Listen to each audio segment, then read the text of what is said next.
speaking of the Messiah as a Nazarene? Well, Because oh my goodness. If you go to Matthew 2:23, look it up, brother. yeah, Yes. This shows he can't read. The guy can't read. Matthew 2:23. Tovia Singer says there's nowhere in the Hebrew scripture says he's a Nazarene. Okay, read Matthew 2:23. and he came and dwelt in a city called Nazareth, that it might be fulfilled, which was spoken by the prophets, he shall be called a Nazarene. Now I want you to pay attention to the formula, and I want everyone to listen because you got to learn this argument. In Matthew 2:23, Matthew says the prophets predicted Messiah would be a Nazarene. Here's my challenge to every one of you. I want you to start reading from Matthew 1 to 2. Whenever Matthew quotes an actual prophecy, he says this was to fulfill what the Lord had spoken through the prophet singular. He doesn't use prophets plural. Did you notice here he says prophets plural? Yes. So right there, if you're paying attention carefully, he's not referring to any specific prophecy of a prophet. He's saying this was to fulfill what the prophets said, he shall be called the Nazarene. Now, unless Matthew thinks that you have several prophets all saying he shall be called the Nazarene, that shows that Tovia Singer can't read. You caught it? Yes. It's not an actual prophecy in those words. Otherwise, Matthew would be implying more than one prophet said those words, he'll be a Nazarene. He's telling you that the prophets have, in general, mentioned the fact that Jesus is a Nazarene. Now, does Matthew mean the word Nazarene appears there? Or does Matthew mean that the prophet spoke of the Messiah, who is Jesus, in such a way that we shouldn't be surprised that he ends up being associated with Nazareth as a Nazarene? Why?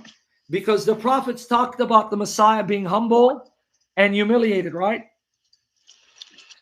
Yes. Isaiah 52 and other passages that talk about him being humble, humiliated, debased, rejected, condemned, scorned. Psalm 22, Daniel 9, right? The word Nazarene isn't referring to an actual prophecy where several prophets use the word Nazarene.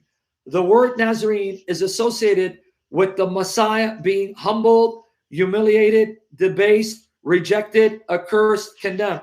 And that is stated in Psalm 22, I'm a worm and not a man. Isaiah 52, beaten beyond human semblance.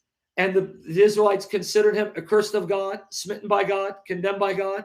Daniel 9, Messiah cut off, humiliated but not for himself, so on and so forth. How do I know Nazarene is meant to convey Messiah's humiliation? Because Nazareth was viewed by zealous Jews as a place of ill repute, as less than ideal place to live in. How do I know? Go to John 1:45 and 46. I'm losing my voice, guys, so pray for me. John 1:45, 1:46.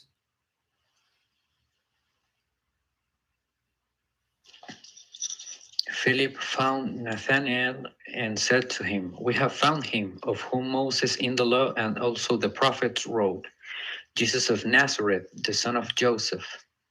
And Nathanael said to him, can anything good come out of Nazareth? Now you see why he's called Nazarene? Because he comes from a place that even the Jews looked down upon and scorn as the less than ideal state for the Messiah to come out of. Messiah would come out of such a place. So even his dwelling in Nazareth fulfills the prophecy that says Messiah would be humiliated, would be abased, would be humble, would be lowly, and wouldn't have anything that would attract people to him. So he's not called Nazarene as an actual name mentioned in the prophecies. Nazarene is being used in a derogatory sense, meaning of all places that he came forth, he comes out of that one place that even the Jews look down upon as an indication of what the prophets say. He would be humble, lowly, humiliated, abased, and debased. Making sense or no? Yes. So my challenge to the idiot Tovia Singer is, can you show me when Matthew is appealing to an actual prophecy, he uses the word prophets plural as opposed to prophet singular? He doesn't. When he's talking about a prophecy, he says, this is what was spoken by the Lord through the prophet. Here, don't take my word for it. Go to Matthew 1:22, read it.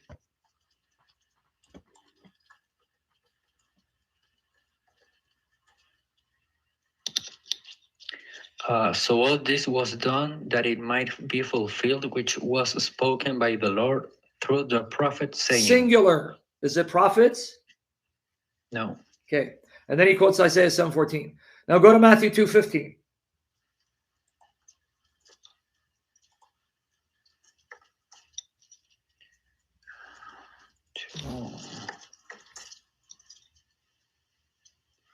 And was there until the death of Herod, that it might be fulfilled, which was spoken by the Lord through the prophet, saying, out of Egypt Singular. I called my son. Prophet, right? Yes. Now continue from 16 all the way to 20.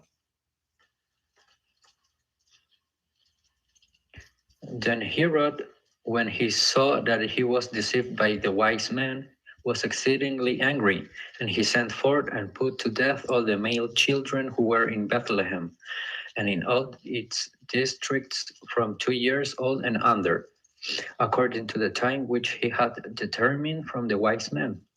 Then was fulfilled what was spoken by Jeremiah the prophet. Singular.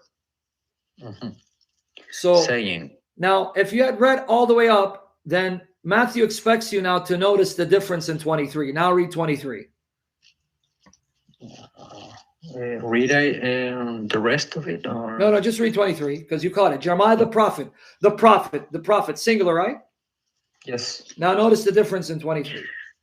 And he came and dwelt in a city called Nazareth, that it might be fulfilled, which was spoken by the prophets. Now, why did he change plural? Because he's not referring to any specific prophecy with that name.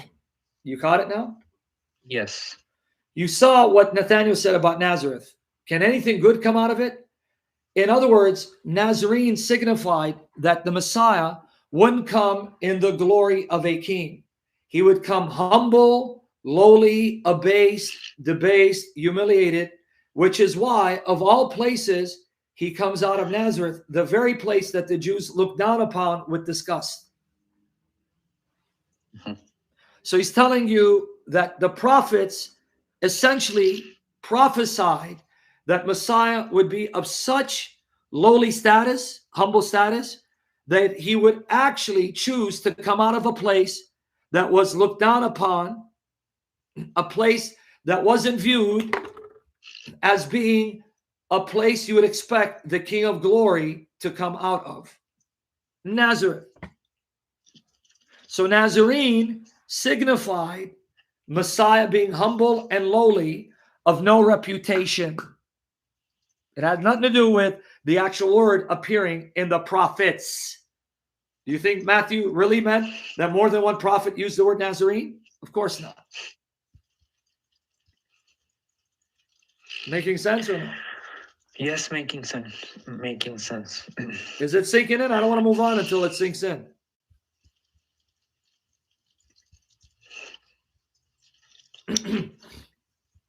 Making sense? You got it? Or are you still a little confused? No, I got it. You see prophets. Do you really expect Matthew to believe more than one prophet said Nazarene? No. So he's telling you that the overall gist of the prophetic message is that Messiah would be lowly, humbled, humiliated, debased, and abased. And that's signified by the fact he comes out of Nazareth, a place that was looked down upon, that was considered to be of no use, especially for the Messiah to come out of.